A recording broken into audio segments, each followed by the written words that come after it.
அனைவருக்கும் வணக்கம். இதுவரை நீங்கள் சபரிமலையை இப்படி பார்த்துருக்க முடியாது. அப்படி ஒரு அரிய காட்சிகள் தான். அதாவது அக்காலகட்டத்தில் நடை திறக்கும் அந்த அரிய காட்சி.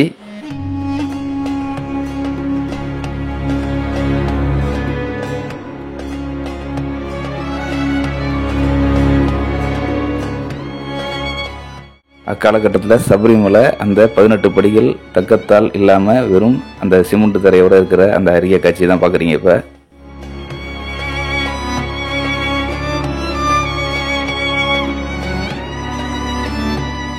அந்த வெறும் சிமெண்ட் தரையில் உள்ள அந்த 18 படிகளில் ஒருவர் நடந்து வருகிற அந்த அரிய காட்சி.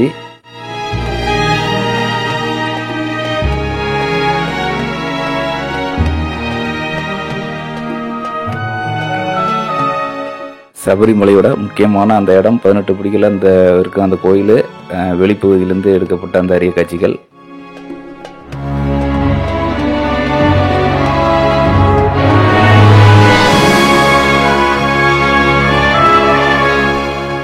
சபரிமலை மூலவருக்கு அந்த அபிஷேகம் செய்யும் அந்த அரிய காட்சி அக்காலகட்டத்தில் எப்படி ஒரு அற்புதம். சுவாமியை சரணமையப்பா.